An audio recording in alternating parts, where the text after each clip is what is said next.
bersatu di dalam doa. Kasih karunia dari Allah Bapa dan dari anaknya Tuhan Yesus Kristus menyertai kamu sekalian. Amin. Bapak, Ibu, dan saudara-saudari, pada hari ini Kamis 9 Juli 2020, firman Tuhan menyapa kita dari Injil Matius pasal 14 ayat 10. Disuruhnya memenggal kepala Yohanes di penjara. Bapak, Ibu, dan saudara-saudari, saya akan menolong kita untuk melihat nas yang pendek ini dari latar belakangnya. Kita sering berjumpa dengan nama Herodes dalam kitab Injil. Sewaktu Yesus lahir, raja pada saat itu adalah Herodes Agung.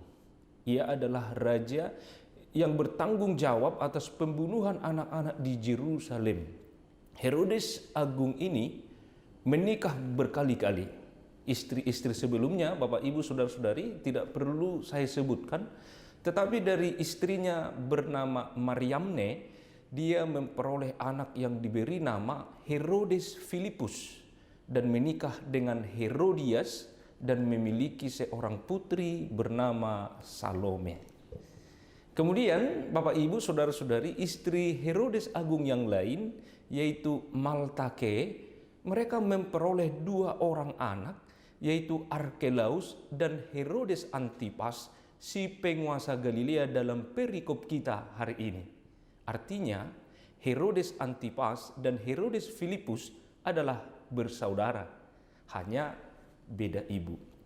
Bapak, Ibu, saudara-saudari, Herodes Filipus atau hanya disebut dengan nama Filipus dalam perikop ini tidak mewarisi apa-apa di wilayah kekuasaan ayahnya Herodes Agung.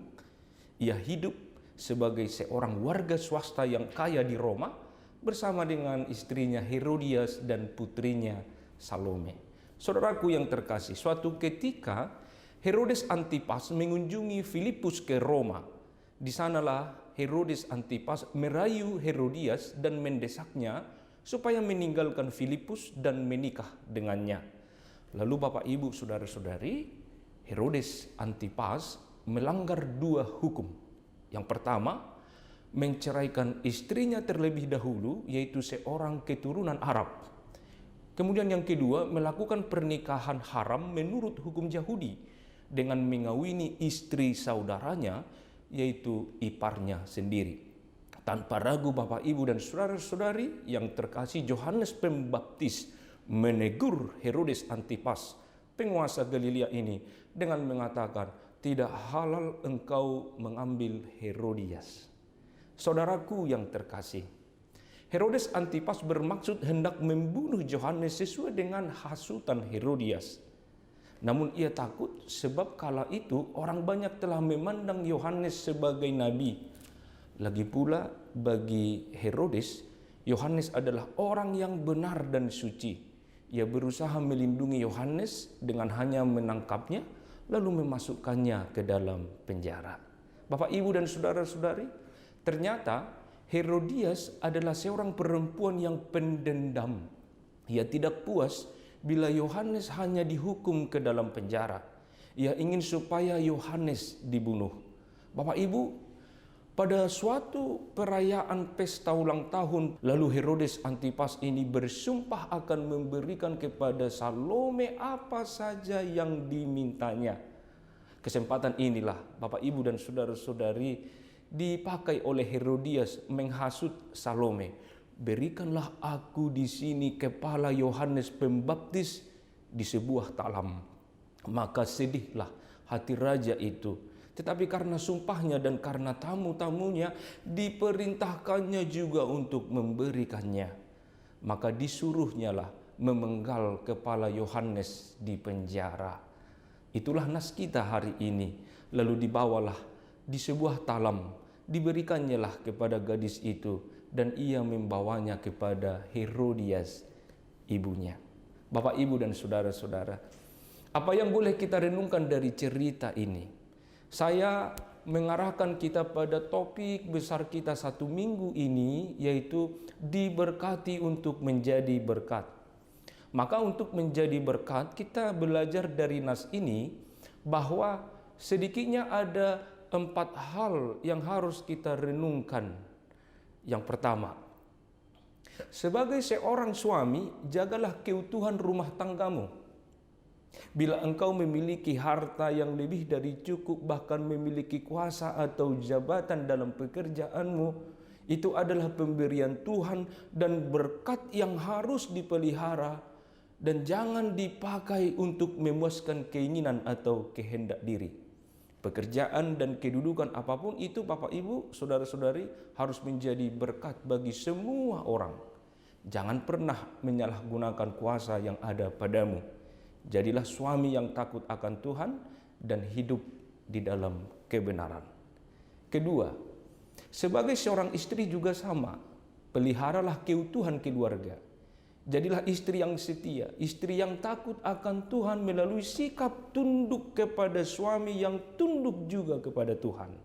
Amsal 31 ayat 10 dan ayat 11 dikatakan, istri yang cakap, siapakah akan mendapatkannya? Ia lebih berharga daripada permata. Hati suaminya percaya kepadanya, suaminya tidak akan kekurangan keuntungan. Yang ketiga, jadilah orang tua yang baik, mengajarkan anak tentang kebaikan, mengajarkan firman Tuhan setiap saat. Jangan pernah mengajarkan kepada mereka kebencian apalagi dendam. Bangunlah sikap mereka untuk menghargai kehidupan orang lain dan mencintai semua orang. Marilah kita arahkan anak-anak kita untuk selalu berpikir positif, hidup meneladani Kristus.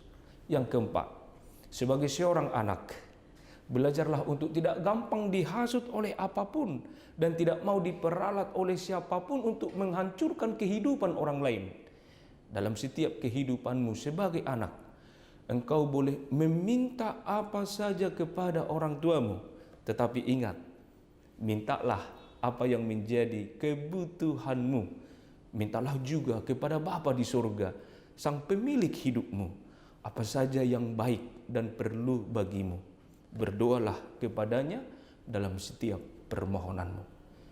Kiranya Tuhan Yesus memberkati. Amin. Kita berdoa.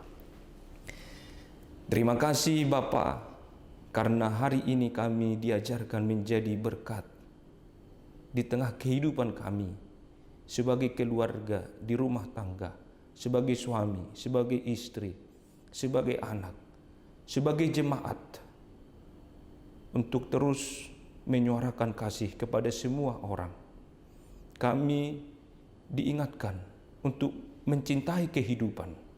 Kami diingatkan untuk menggunakan hidup kami menjadi berkat bagi siapapun, menjadi jemaat yang berkarakter, menjadi jemaat yang terpanggil, menjadi alat Tuhan di tengah-tengah dunia ini.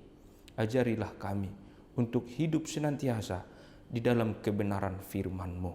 Berkatilah seluruh jemaat Tuhan, dari sekolah minggu sampai jemaat lansia. Kasih-Mu menyertai kami, dimanapun jemaat-Mu saat ini berada. Kasih Tuhan menyertai mereka. Dalam Yesus Kristus kami berdoa. Amin. Anugerah Tuhan kita Yesus Kristus, kasih setia dari Allah Bapa, dan persekutuan Roh Kudus menyertai kamu sekalian. Amin.